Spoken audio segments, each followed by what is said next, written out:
gosto muito da Bíblia, eu sou uma pessoa apaixonada pela Bíblia, sou fascinado pela Bíblia. Se há uma pessoa que gosta de história, sou eu. Eu viajo nas histórias bíblicas. Eu gosto muito de estudar personagens bíblicos, do que Deus fez na vida dessas pessoas. E a Bíblia ela é um livro mais antigo que existe e também mais atual que existe. Aquilo que Deus fez no passado, Deus está fazendo no presente. Deus está fazendo hoje e Deus quer fazer hoje. Então, por isso que eu estou fascinado na Bíblia, porque ela é um livro fantástico. Enquanto muitas pessoas procuram outros livros, procuram outros meios para poder alcançar a vitória, para poder alcançar uma vida bem-sucedida, esquecem de procurar no manual que Deus deu ao homem. A Bíblia é o manual de sobrevivência do homem. Então nós estamos aí na série de mensagens, a Bíblia responde. A Bíblia tem resposta para a sua vida. Nós vimos na semana passada a respeito do medo, como lidar com o medo. Vimos que os discípulos estavam apavorados em relação à tempestade. Jesus, Ele é a resposta para acalmar qualquer furor, qualquer terror em nossas vidas. Hoje pela manhã, nós vimos como superar o fracasso. Pensamos um pouco sobre a vida de Pedro, o discípulo maravilhoso, o discípulo da fé, o discípulo que andou com ele sobre as águas, como aqui a nossa irmã Sandra ministrou na hora do louvor. E Deus, por sinal, ministrou também no coração de Pedro, fez com que Pedro vencesse um fracasso, por estar pescando a noite inteira e não pegar nada. E na manhã seguinte, Jesus volta e fala para ele, lance a rede. E Jesus faz com que Pedro tenha uma pesca maravilhosa. E não basta só isso, Jesus chama Pedro para uma vida com ele, uma vida de pesca, mas agora sim pescar homens, ganhar vidas para o reino. Querido, a Bíblia, ela é um livro confiável, porque a palavra de Deus, a Bíblia, ela transforma vidas, transformou a vida de tantos homens no passado, e tem transformado no dia de hoje. A Bíblia, ela é um livro que libera cura para nossas almas, nossa alma. Quando você conhece a Jesus, quando você conhece o autor deste livro, querido, a sua vida ela é transformada por causa do autor deste livro. E nesta noite nós estamos indo para a terceira mensagem desta série. Terceira mensagem. E a mensagem que nós abordaremos nessa noite, ela tem como um tema muito delicado, que é depressão. Depressão. Desta forma é importante nós analisarmos à luz da Bíblia, para encontrarmos o caminho para derrotar a depressão, que é hoje a doença que atinge milhões de brasileiros. Milhões de pessoas vivem em depressão. Então a pergunta é: como derrotar a depressão? Como eu posso derrotar a depressão? Querido, a depressão é um dos maiores problemas mundiais hoje, não apenas no Brasil. No mundo inteiro há pessoas deprimidas. E milhões, tantos de reais, como dólares, como euros, são gastos com medicamentos relacionados para poder tratar a depressão. Milhões. Precisamos, tão logo, rapidamente, diferenciar uma simples tristeza diante de um acontecimento desfavorável de uma depressão. Sabe, querido, um quadro depressivo, ele é totalmente diferente de uma tristeza. Eu estou triste, é comum estar triste. Enquanto a tristeza, ela é passageira, a depressão, querido, ela é uma doença. Sabe, enquanto a tristeza é passageira, a depressão, ela tende a vir instalar de forma permanente, ela quer vir para ficar. A tristeza, ela é apenas um sentimento, mas a depressão não, ela é uma doença, ela é um mal que vem causar na vida do homem, vem destruir a vida do homem. E por fim, muitas pessoas tristes, conseguem ver, ou melhor, conseguem vencer momentos, enquanto as pessoas deprimidas não conseguem vencer. Precisam de um auxílio, precisam de uma ajuda externa para poder passar pela depressão. Muitas pessoas têm sido vítimas dessa doença, que nós podemos dizer que é a doença do século. Essa doença é causada, querido, por diversos fatores. Diversos fatores. Portanto, nesta noite, a mensagem de hoje, ela não tem a intenção de trazer uma abordagem explicativa, exaustiva de depressão, até porque não é possível fazer isso em um curto de tempo. Contudo, é alertar, é informar que até os grandes homens de Deus ficaram deprimidos. Até os grandes homens de Deus, pessoas importantes na Bíblia, ficaram deprimidos. Ou seja, a depressão, querido, ela não é um acontecimento de hoje, ela não é um acontecimento que vem da agora, mas ela também não é um acontecimento que os cristãos, que nós não estamos isentos.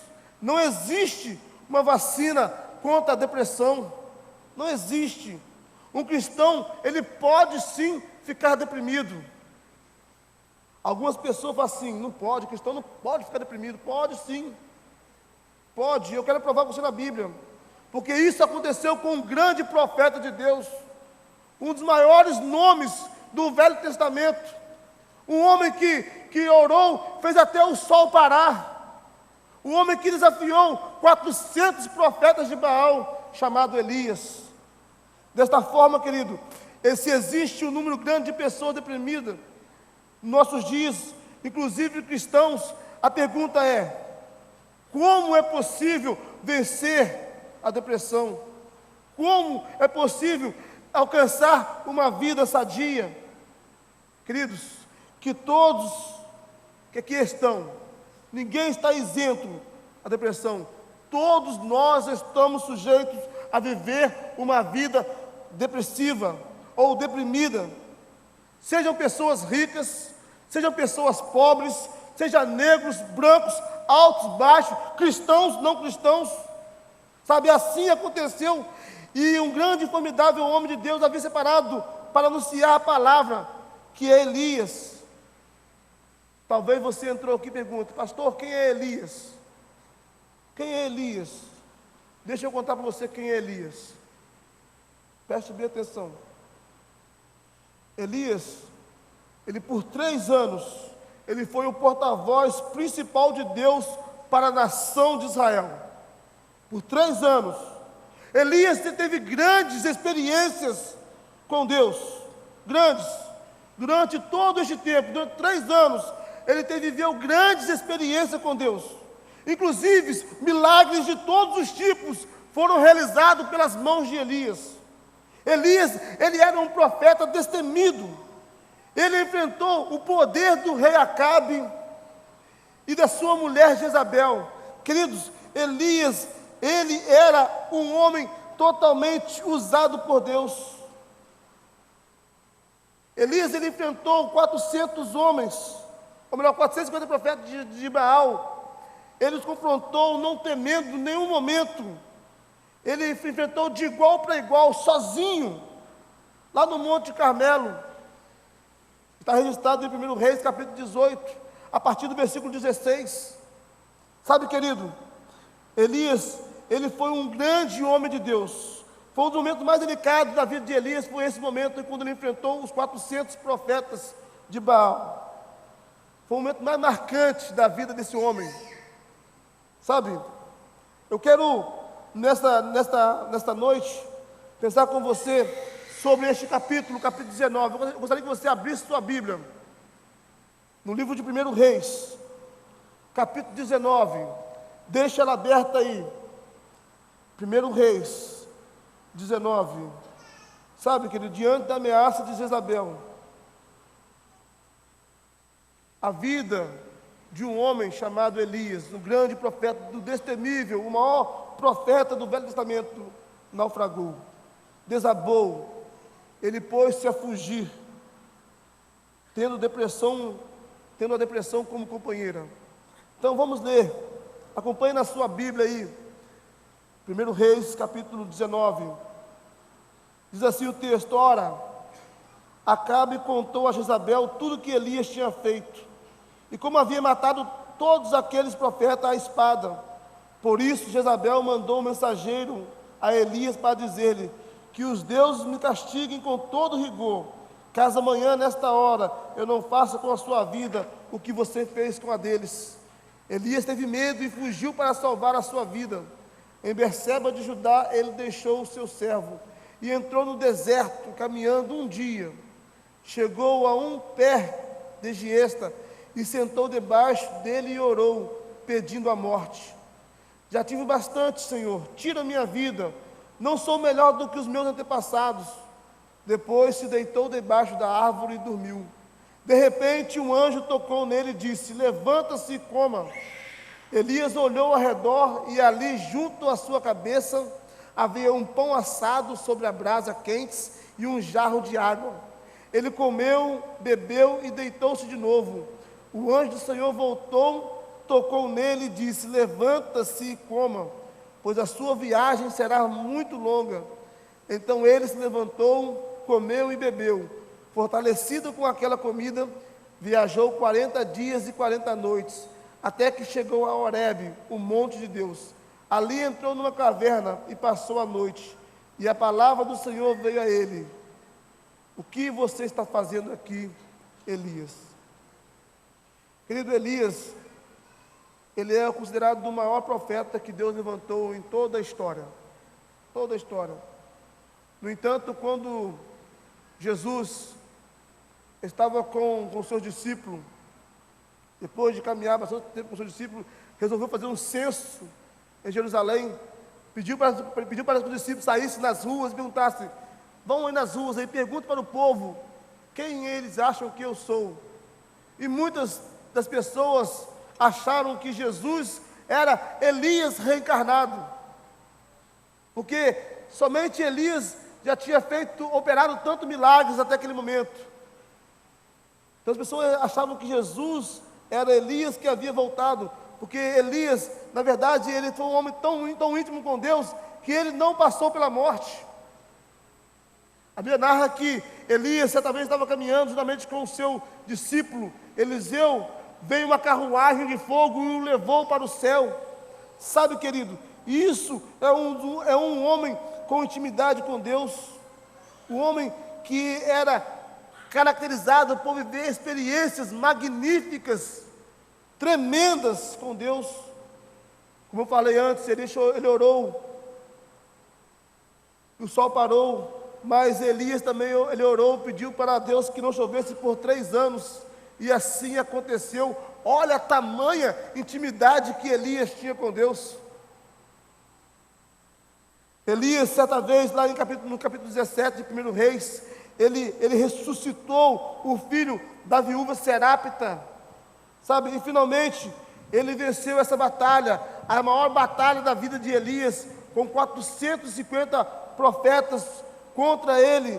Ele sozinho, com a ajuda de Deus, ele venceu, sabe? Este é o cara. Elias é o cara.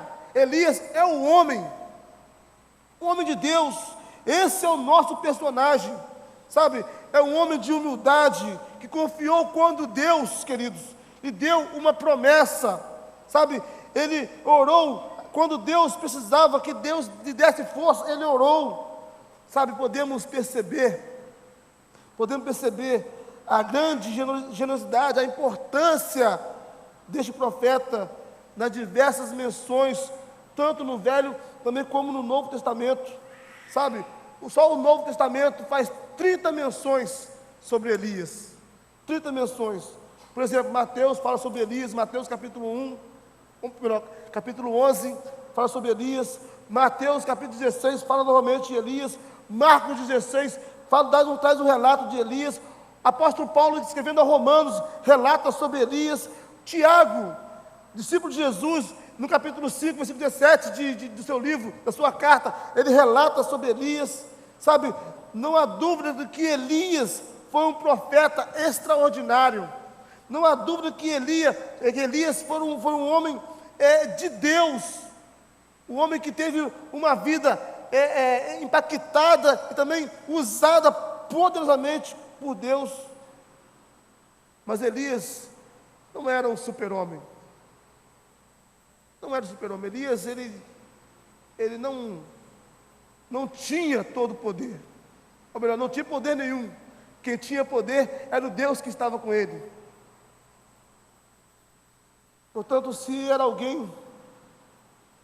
Elias, ele era alguém como eu e você, sujeito às mesmas dificuldades, às mesmas condições humanas que você tem, Elias também teve.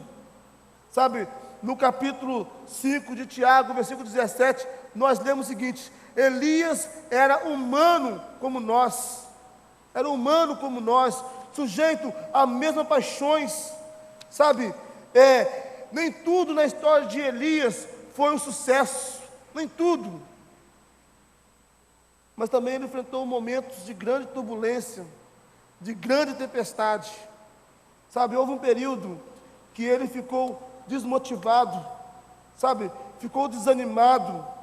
Elias, ele semelhantemente a todos os seres humanos, ele também teve depressão.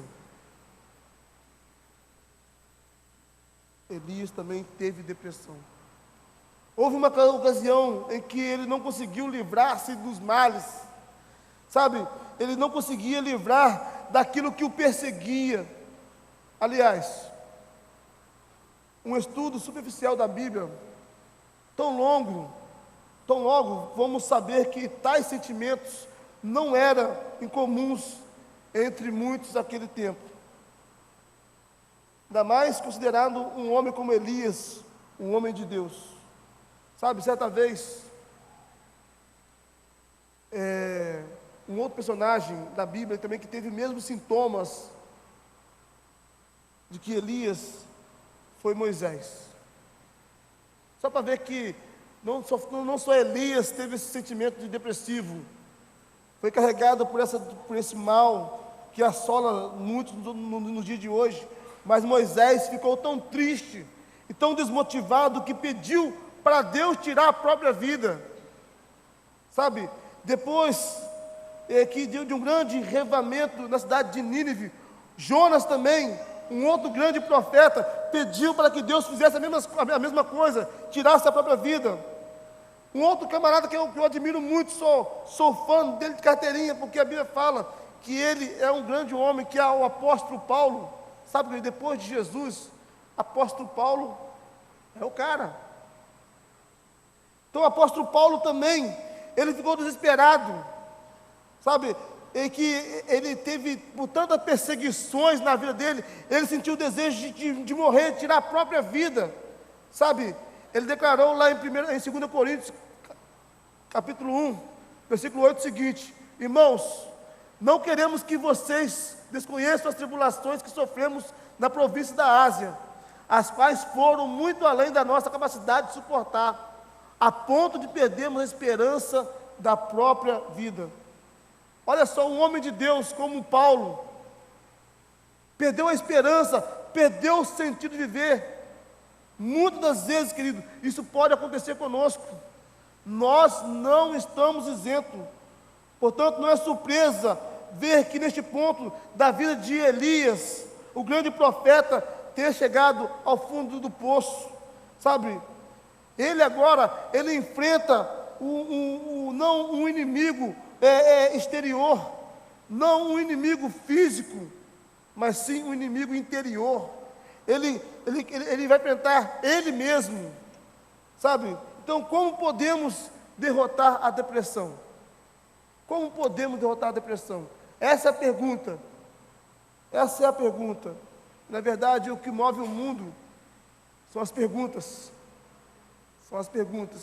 Então, como podemos derrotar? Primeiro, concentre-se nos fatos e não nos sentimentos. Primeira coisa que você precisa fazer é concentrar-se nos fatos e não nos sentimentos. Por que Elias ficou deprimido? Porque ele se deixou dominar por sentimento do medo, sabe?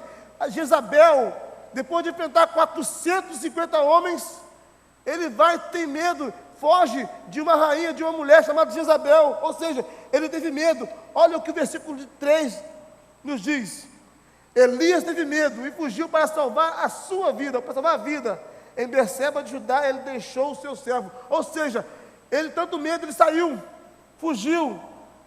A verdade, querido, é que Elias teve medo e fugiu para salvar a sua vida, ou seja, vou livrar minha pele, vou livrar minha pele. Ele chegou, a Bíblia fala que ele chegou perto de uma árvore, sentou-se debaixo dela. Ele não pegou a Bíblia para ler, não pegou um livro para ler, mas sim sentou debaixo dela. Ele orou pedindo a Deus, suplicando a Deus para morrer. Sabe, querido, normalmente as pessoas deprimidas, as pessoas com depressão, fazem isso, têm sentimento de morte. Eu faço mal para as pessoas, eu não consigo mais, eu sou uma pessoa ruim, eu não aguento mais ver o sofrimento da minha família, eu não aguento mais sofrer, eu não aguento mais fazer as pessoas sofrerem. Elias também deixou o seu discípulo, e preferiu ir sozinho, caminhar sozinho.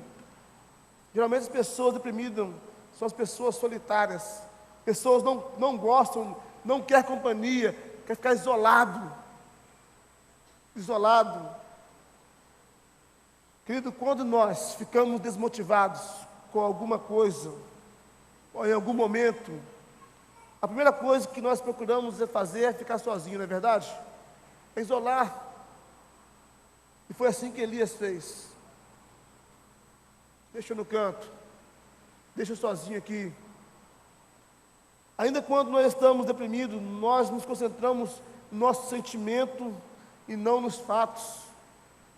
Essa é a nossa atitude, concentramos-nos em como nós sentimos, em vez de focalizar na realidade. Elias se sentiu um fracassado devido a um incidente que o havia amedrontado. Sabe, ele pensou consigo mesmo: sou tão covarde, o que eu estou fazendo? Portanto, querido, porque ele se sentia um fracassado, ele assumiu ser que era um fracassado. Por ele sentir, ele acabou se achando que realmente ele era um fracassado. Geralmente, pessoas que estejam enfrentando depressão, querido, elas valorizam muito mais o sentimento do que a realidade. Muito mais o sentimento do que os fatos. Elias, ele dimensionou o seu sentimento a tal ponto que ele entrou em um processo de depressão angustiante, depressão profunda. Assim também fazem aquelas pessoas que vivem hoje, que estão passando hoje pela depressão. Por vezes, muitas das vezes, o nosso sentimento, os nossos desejos, as nossas vontades, elas nos traem. Por isso, querido, confiar no nosso sentimento é bastante perigoso, é bastante arriscado. E eu tenho uma pergunta: por que é arriscado? Talvez também essa seja a sua pergunta: por que é arriscado? Querida, a resposta é a seguinte: nem sempre os nossos sentimentos são verdadeiros. Nem sempre o seu sentimento, ele é verdadeiro. Desta forma, querido, diante da depressão, é importante, é muito importante, olhar mais a realidade do que valorizar o nosso sentimento. E isso nos leva a outro ponto, que é: não exagere o lado negativo diante das circunstâncias. Sabe, não podemos confiar em nosso sentimento. Sabe, ele é muito perigoso para avaliar e compreender se o nosso problema igualmente, ou se nós podemos cair em outro erro. Sabe, querido, supervalorizar a nossa realidade de forma negativa é ruim. Elias, ele exagerou demais. Ele ele extrapolou no negativo. Olha o que ele diz lá no versículo 10. Elias teve medo e fugiu. Ou melhor, no versículo 10. Sou o único que sobrou, e agora também estão procurando matar-me. Ou seja, Elias exagerou demais. Ele disse: Senhor, eu sou o único que sobrou. Sabe, sempre exageramos no lado negativo, sempre. Quando estamos deprimidos, ou quando estamos tristes, sempre vamos puxar, exagerar para o lado negativo. Tudo parece ruim, tudo parece não dar certo, tudo que fazemos, tudo que falamos, não vá avante. Assim temos a tendência de nos culpar, acelerando ainda mais o processo de depressão. Sabe, assim as pessoas vão fazendo a cada dia mais, quanto mais deprimido, mais vai puxando para o lado negativo. Sabe, quando há uma pessoa deprimida, ou quando nós estamos deprimidos, parece que o mundo inteiro está prestes a desabar, está prestes a acabar, parece que não tem mais fim, parece que não há mais jeito. Elias, ele estava sendo muito exagerado, muito, ao dizer que ele era a única pessoa em todo Israel que não dobrara o joelho diante de Baal. Muito, muito.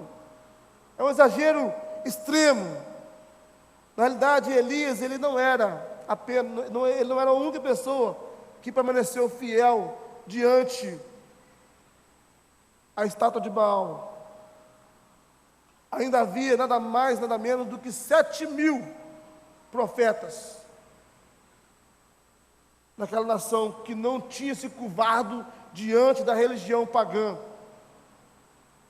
7.000 é muita gente. Olha o que diz lá no versículo 18. No entanto, isso o Senhor dizendo para Elias: no entanto, não fiz sobrar 7.000 em Israel, todos. No entanto, fiz sobrar 7.000 em Israel, todos aqueles cujos joelhos não se inclinaram diante de Baal, e todos aqueles cujas bocas não o beijaram. Isso é incrível, querido. A depressão, ela nos leva a exagerar, ela nos leva a nós a sair até a nossa compreensão, da nossa realidade totalmente distorcida. Ela nos estorva a nossa visão. Quantos hoje não estão vivendo semelhantes a Elias? Quantos hoje não estão valorizando os problemas ou supervalorizando os problemas? Uma coisa é saber da existência dos problemas, a outra é colocar uma lupa, sabe? E então agigantarmos ainda mais o problema, o tornando ele intransponíveis. Foi isto que Elias fez. Isso é para ver se eu não estou esperto. Tá ligado? Isto. Sabe, tornando um problema gigantesco. Contudo, querido, Deus fez com que Elias pudesse ver o quanto ele estava errado. O quanto ele estava errado. Deus está sempre pronto, querido, a nos corrigir. Deus está sempre pronto a mostrar para nós como Ele é. Deus está sempre pronto para poder nos corrigir a nossa percepção diante das tribulações que nos sobrevêm. Está sempre pronto. E nós? Então, o que nós podemos, o que nós precisamos fazer? O que você precisa fazer? O que a pessoa com depressão precisa fazer? A resposta é a seguinte: entregue as frustrações a Deus. Entregue as frustrações a Deus. É muito interessante, querido, que como Deus, Ele trata Elias. Como Deus, Ele cuida de Eli naquele momento. Deus, Ele não se aproximou de Elias e disse: olha, você deveria se envergonhar de si mesmo, rapaz. Toma jeito, toma tendência. Não. Ele também não disse: vamos logo, saia dessa. Você não deve se sentir assim. Não. Ao contrário, Deus fez uma pergunta a Elias. dando-lhe a chance de colocar para fora a angústia, deu a oportunidade de ele colocar para fora o seu sentimento, aquilo que estava causando mal. Olha o que Deus falou para Elias, no versículo 9, parte B, no capítulo 18. É a palavra do Senhor, e a palavra do Senhor veio a ele. O que você está fazendo aqui, Elias? O que você está fazendo aqui, Elias? Eu posso imaginar a cena. Elias lá na caverna, ou debaixo da árvore, botou a mão na cabeça.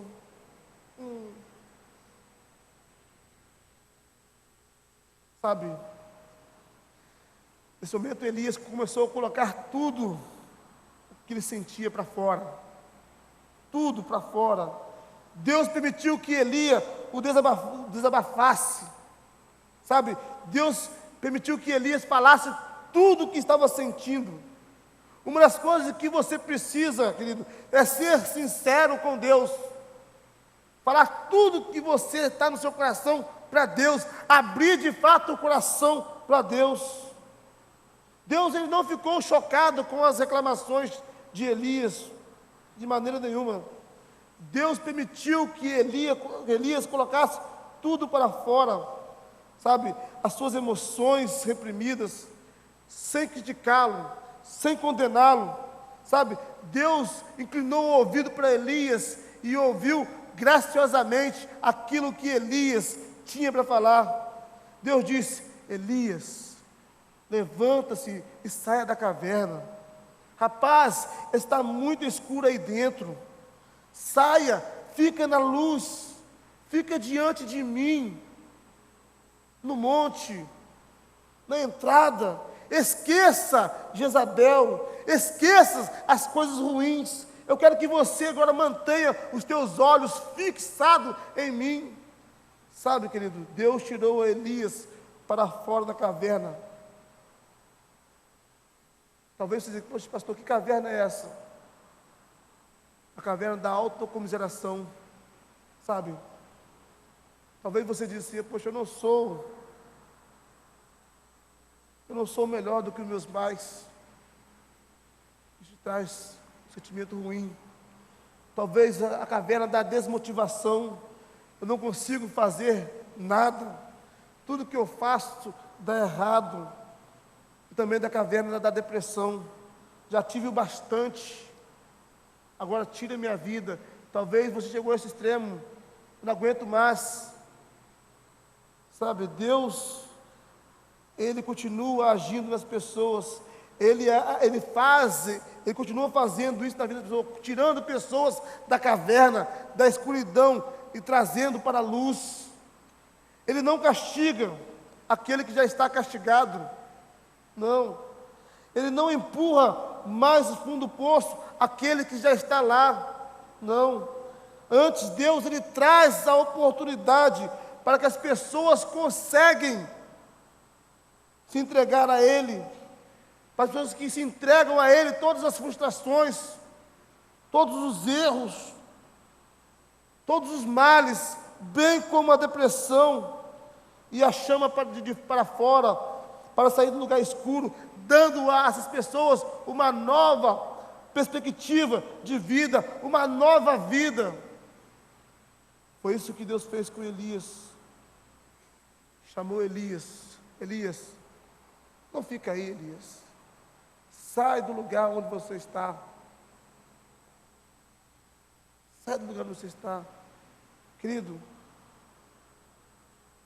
a palavra de Deus lá em Lucas, no capítulo 4, versículo 18 e 19, Jesus diz o seguinte: o Espírito do Senhor está sobre mim, porque Ele me ungiu para pregar as boas novas aos pobres. Ele me enviou para proclamar liberdade aos presos e recuperação das vistas aos cegos, para libertar os oprimidos e proclamar o ano da graça do Senhor. Eu quero que você, neste momento, faça essa leitura comigo, com fé. Sabe, a fé é aquilo que você não pode ver, mas você pode sentir. Talvez a sua vida hoje está para baixo, talvez você esteja desmotivado, cabisbaixo, destruído. Mas a tua boca, ela tem poder para dar vida e para dar morte. Então vamos dar vida à sua vida. Vamos ler? O Espírito do Senhor está sobre mim.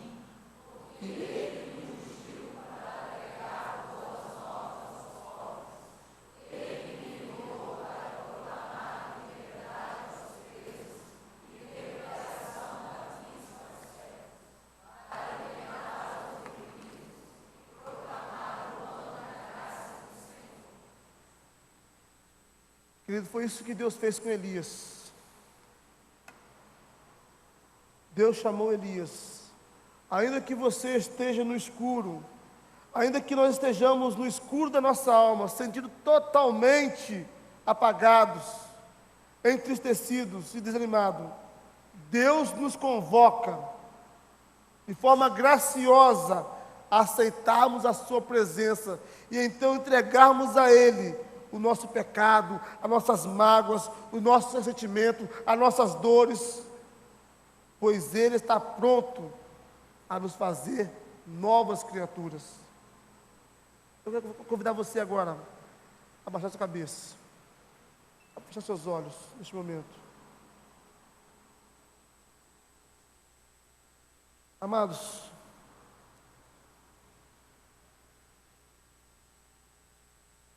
trilhe o caminho da cura. Eu sei que Deus está falando ao seu coração nesta noite.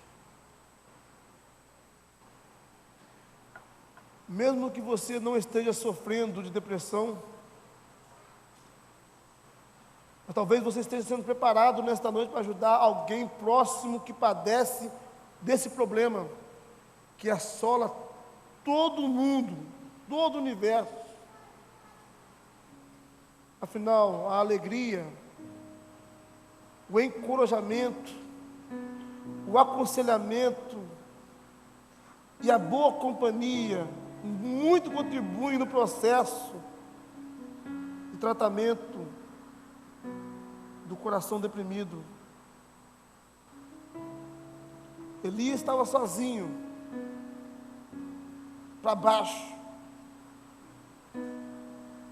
mas só mudou quando Deus fez companhia a ele. A vida só mudou quando ele deixou que Deus caminhasse com ele novamente. Sabe, querido, Deus deseja que você seja curado desse mal.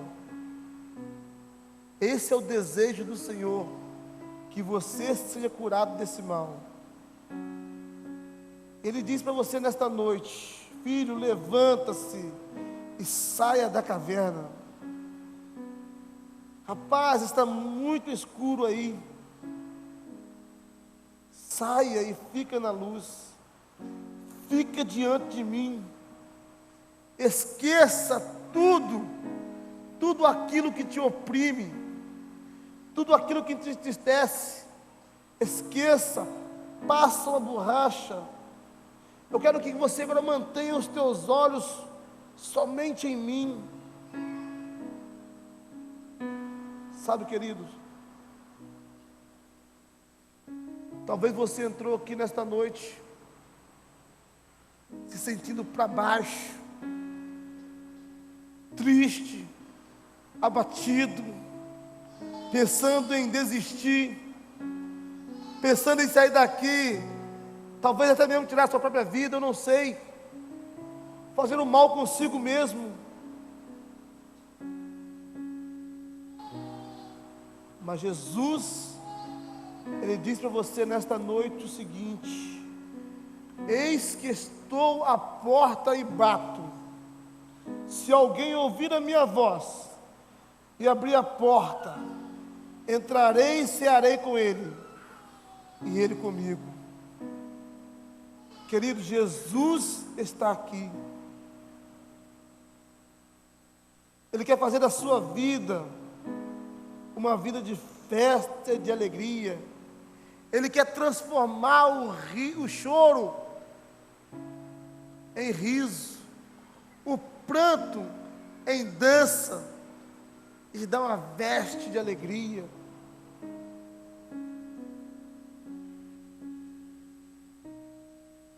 Lembre-se de uma coisa, querido: para você derrotar a depressão, você precisa concentrar-se nos fatos e não nos seus sentimentos. Você não deve exagerar o lado negativo diante da circunstância. E principalmente, entrega as frustrações a Deus. E por que não entregar a sua vida a Deus? Por que não? Porventura, nesta noite, há alguém que entrou aqui que ainda não fez uma escolha ao lado do Senhor Jesus. Eu quero convidar você nesta noite a entregar a sua vida nas mãos daquele que pode tudo. Sabe, queridos, há certas coisas que eu posso fazer, mas tem coisas que só Jesus pode fazer. Por mais que você livra de todos os males aqui da terra, mas o maior mal, que é o inferno, só Jesus pode te livrar. E você nessa noite que quer entregar a sua vida a Jesus, quer entregar o seu coração a Jesus, eu convido você a orar comigo nesta noite. Todos estão de cabeça baixa, olhos fechados. Esta oração é uma oração entre você e Deus. Uma oração muito pessoal. Somente você e Deus. A pessoa da direita, da esquerda, pessoa que está atrás ou na frente, não precisa ouvir a sua oração. É você e Deus. Repita comigo em seu coração: Senhor Jesus, eu acabo de compreender que eu preciso de Ti. Sem o Senhor a minha vida não tem sentido. Sem o Senhor eu não sou nada.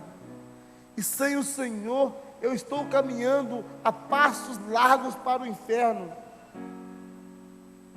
Então, Senhor Jesus, neste momento eu quero entregar o meu coração a Ti.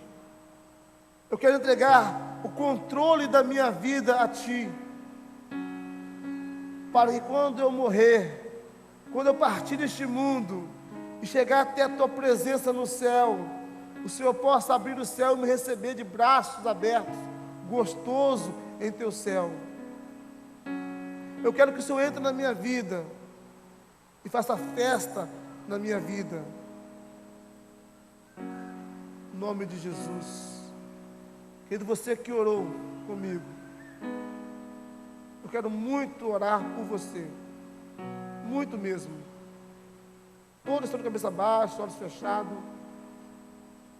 Eu quero convidar você a levantar uma de suas mãos.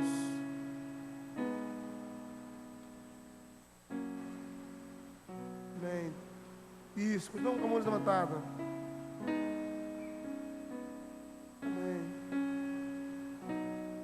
Quero fazer algo mais, quero que você venha aqui à frente. Que você saia do seu lugar, venha aqui à frente, eu quero orar por você. Pode vir, pode descer. Isto. Sabe, querido, o que nós precisamos é deixar que Deus tome conta de nossas vidas.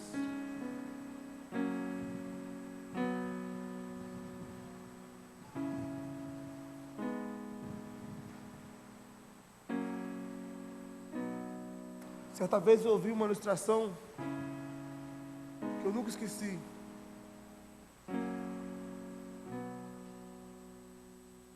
uma vara nas minhas mãos, ela só serve para poder tocar algum animal, espantar algum bicho.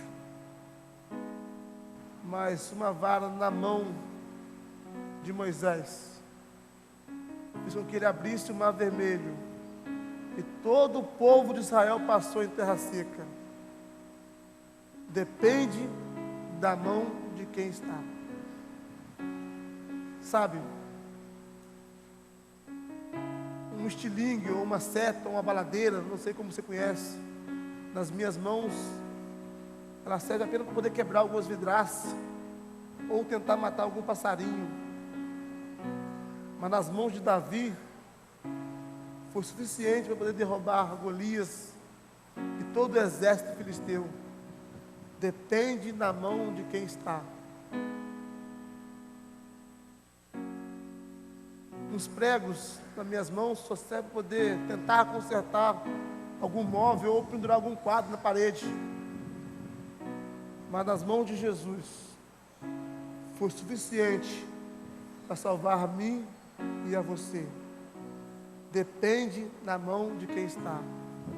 Eu convido você nesta noite a colocar a sua vida nas mãos de Jesus, as suas frustrações nas mãos de Jesus, os teus anseios nas mãos de Jesus, os teus desejos nas mãos de Jesus, porque Ele pode fazer muito mais do que pedimos ou pensamos.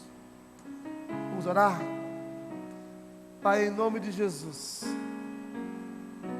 aqui estão teus filhos e filhas, Senhor Deus, que nesta noite estou dizendo assim: Senhor, eu preciso de Ti. Eu entrego a minha vida por completo ao Senhor, e que o Senhor Deus venha fazer o melhor na minha vida, principalmente para venha me salvar, venha escrever o meu nome no livro da vida. Pai, por favor, Deus, segure nessas mãos, Senhor.